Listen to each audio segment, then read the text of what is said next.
CBN Universidade. A gente tem um desafio bom aqui nas sextas-feiras, que é de apresentar a vocês quem são os professores ou as professoras, né, que foram incluídos aqui do Espírito Santo numa lista que é mundial. Uma lista que foi divulgada pela Universidade de Stanford, nos Estados Unidos. Nós temos 13 pesquisadores da Universidade Federal do Espírito Santo nesta lista de mais influentes do mundo. E o nosso desafio, meu, da Patrícia ou da Adalberto, foi apresentá-los à comunidade capixaba, quem eles são, o que eles fazem, que tipo de estudo levou, né, a esse reconhecimento internacional. Hoje a gente vai conhecer um pouquinho a história do professor doutor Luiz Carlos de Abreu.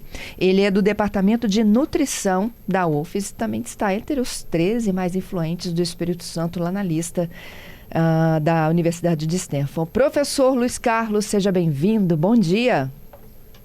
Bom dia, é um prazer ouvi-los e falar com você e com seus ouvintes. É um prazer nosso conhecer um pouco mais do seu trabalho.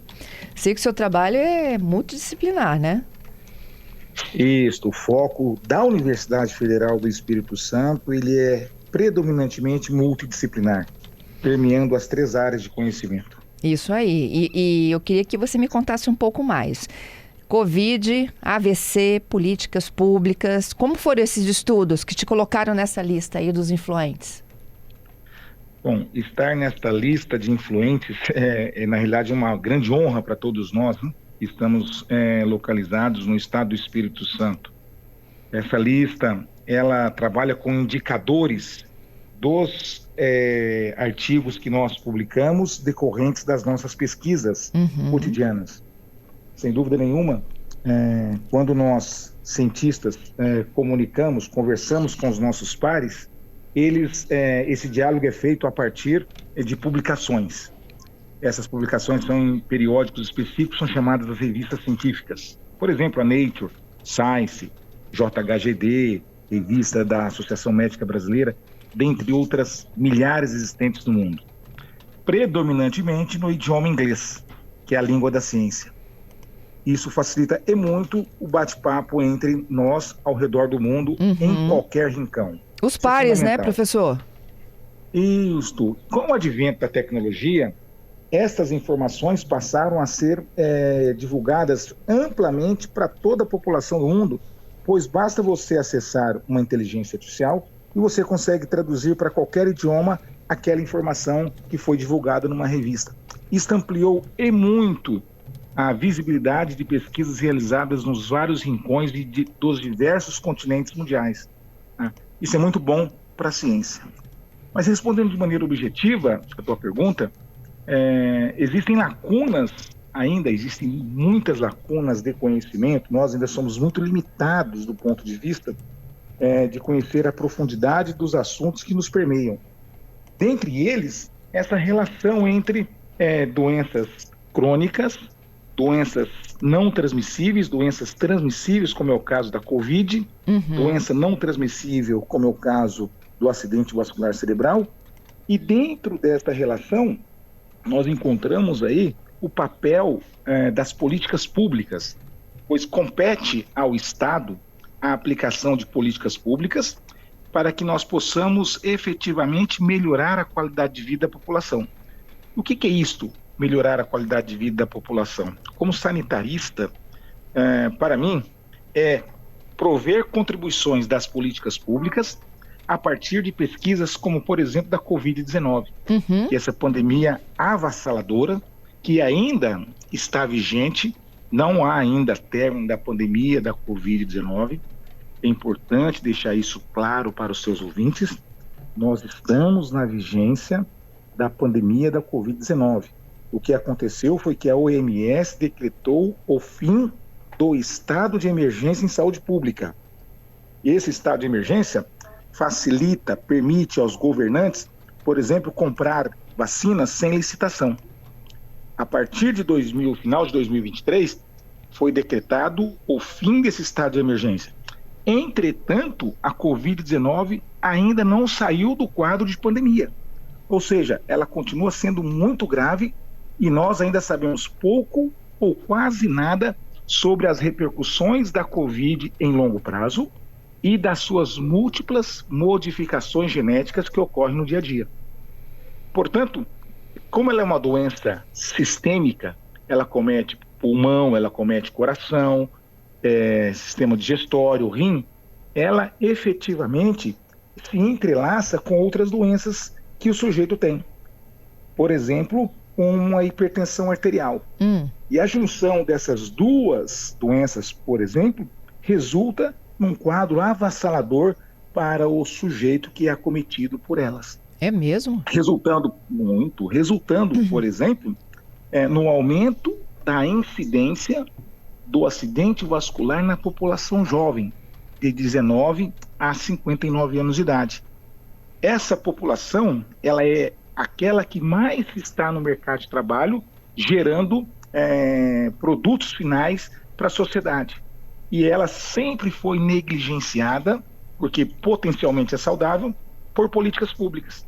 Então, portanto, são pesquisas nessa linha de conhecimento que levaram-nos a divulgar esta relação entre políticas públicas de saúde e a relação com a Covid-19 e o acidente vascular cerebral, o que me permitiu, nessa última edição, estar entre esses cientistas que têm contribuído para definir rumos de pesquisa em nível mundial, que me deixa bastante feliz com esse resultado. Olha, a gente também. Professor, especificamente aí, né, da questão da Covid, que a gente ainda vive, né, um quadro muito grave, o que essa condição sistêmica ela gera? É uma inflamação?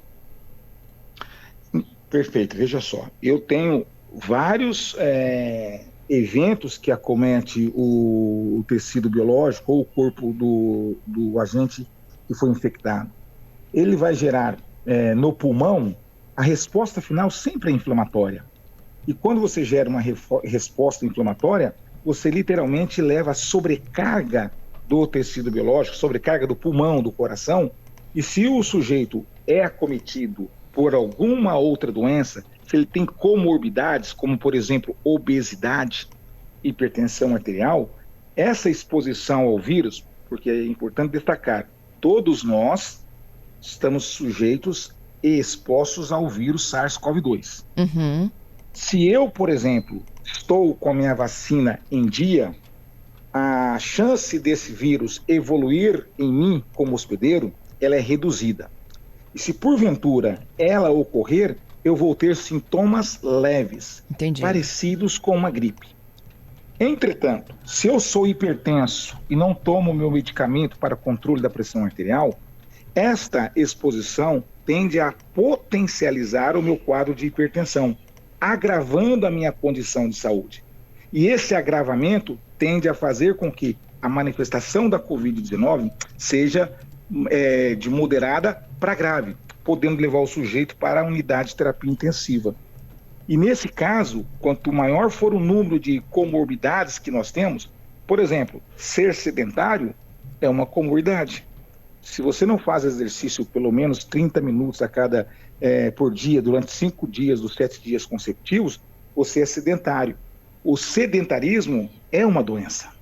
Portanto, se você não pratica exercício e é exposto ao SARS-CoV-2, que é o vírus que causa a Covid, e evolui para a doença Covid-19, você tem uma tendência a ter maior gravidade e isso pode levar você à morte. Portanto, é muito grave e desafiadora entender esses sintomas, mesmo porque é importante destacar que nós, população, cansamos da Covid-19. Entretanto, o vírus SARS-CoV-2 não cansou da gente, né? Exatamente isso. E nós baixamos a guarda. Hoje nós continuamos aglomerando, continuamos utilizando transportes coletivos lotados, não temos tomado cuidado de usar máscara de proteção, porque são medidas como essa que me protegem, mas protege o outro também. Enfim, são cuidados dessa natureza que faz com que você, a partir de políticas públicas, possa melhorar a condição de vida do indivíduo e da sociedade como um todo. Professor? Mas isso, de maneira objetiva, Professor, fica comigo na linha um minutinho só. Eu vou para a informação da Rede CBN, a gente vai voltar em um minuto para finalizar essa nossa conversa. Já peço aqui meu agradecimento, já deixo meu agradecimento aqui ao professor Luiz Carlos de Abreu, professor sanitarista, professor da UFES, pesquisador, incluído numa lista dos mais influentes do mundo. Gente, estou falando de gente daqui, tá? Do Espírito Santo, numa lista dos mais influentes do mundo. E o professor falando um pouco do trabalho de investigação dele, porque vocês são cientistas, né, professor? Vocês trabalham com essa investigação. Exatamente isso. Nós praticamos ciência no nosso cotidiano, buscando elencar as pesquisas sobre determinados temas, como, por exemplo, a Covid-19 e o AVC, e buscar aí relação com o adoecimento. E nós temos demonstrado, a partir dessas pesquisas, que o adoecimento não é distribuído de forma homogênea. Ele responde, por exemplo, a determinantes sociais de saúde, onde entram as políticas públicas. As desigualdades territoriais, o acesso desigual aos serviços, tudo isso contribui para a piora do quadro de saúde quando um sujeito é acometido pela Covid-19 ou por um AVC. Entendido. E aí que entra o seu papel de sanitarista? Exatamente. O sanitarista é um profissional que trabalha com saúde pública, que tem como foco políticas públicas e epidemiologia. Nós usamos essas duas ferramentas para mapear o território e, por conseguinte, as pessoas que nele convivem, para definir estratégias, mapear procedimentos e gerar relatórios circunstanciados para que qualquer sujeito possa ter acesso, em especial o poder público. Por exemplo, nós analisamos o período do início da Covid-19, lá em 2020, até os dias atuais, e correlacionamos com o que foi feito de políticas públicas nesse período. Por exemplo, o uso de proteção individual a partir de máscara. Qual foi a efetividade dele naquele período? Qual é a efetividade desta política pública nos dias atuais? O senhor tem essa resposta? Temos, com certeza. No período inicial, ela teve um sucesso muito grande, algo em torno de 80% de redução da transmissibilidade viral do sujeito acometido para o outro. A máscara protege o outro, não é você. Atualmente, esse número reduz. Por quê? Porque a máscara, para ser efetiva, ela precisa ser uma P95. E nós não temos essa em disponibilidade pela questão financeira e tampouco pela oferta do produto no mercado para que toda a população utilize. Entretanto, você teve outras políticas públicas que mitigaram a ação da máscara, que pode contornar esse problema. A vacinação. A vacina. A vacina foi, de fato, a política pública de maior sucesso no controle da pandemia da Covid-19. A gente poderia dizer do tipo, a vacina hoje é a melhor máscara que existe? Eu diria para você que se você for vacinado e num ambiente cheio de pessoas, que você suspeita que alguém tenha um resfriado, porque você não vai adivinhar se tem ou não Covid. E se você usar uma máscara comum, essas máscaras cirúrgicas, você está muito bem protegido para não evoluir com um quadro de Covid-19.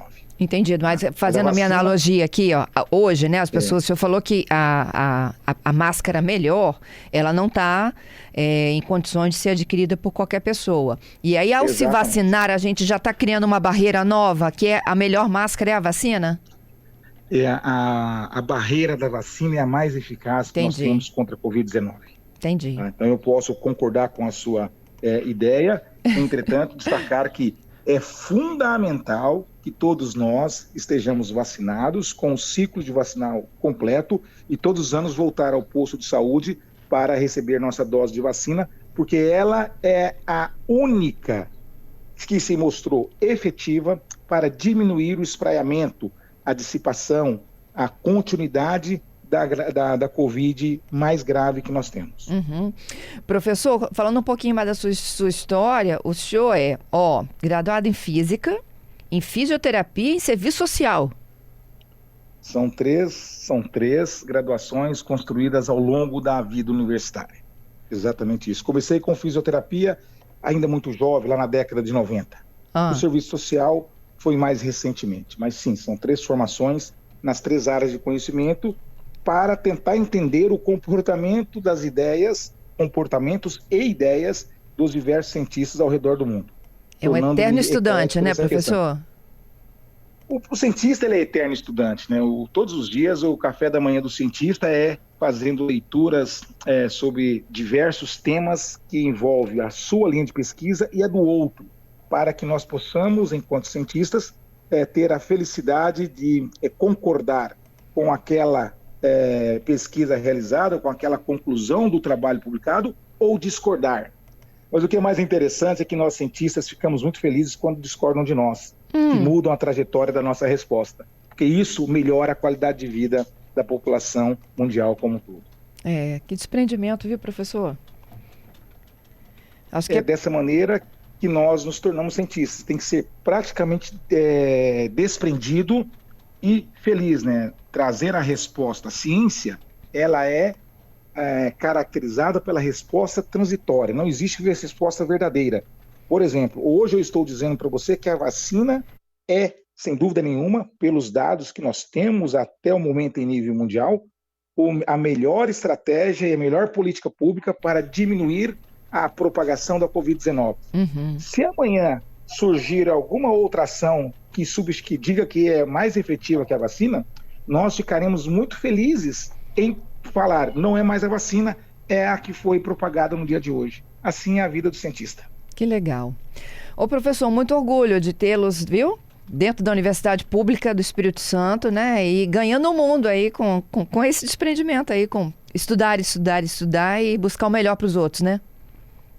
É o nosso cotidiano, é o nosso trabalho na formação de jovens cientistas em nível de mestrado, doutorado, em pós-doutorado. E a Universidade Federal do Espírito Santo é uma das 5 melhores universidades que nós temos no Brasil, com destaque mundial. E isso facilita o nosso trabalho. Nós escolhemos estar na Universidade Federal do Espírito Santo e a Universidade do Espírito Santo, a Universidade Federal do Espírito Santo, nos acolhe, nos gera totais condições, apoiadas, por exemplo, pela FAPES, que é a Fundação de Amparo à Pesquisa do Estado do Espírito Santo, para a realização de nossas pesquisas sem ter nenhum cerceamento daquilo que nós pesquisamos, do que divulgamos. Nós realmente fazemos ciência de primeira linha e em resposta às demandas da sociedade. Isto nos torna felizes por estar num estado acolhedor e numa das melhores universidades do mundo. Que legal. Sucesso para o senhor, viu? Tudo de bom. Igualmente para todos nós e um bom dia para vocês e seus ouvintes. Bom dia.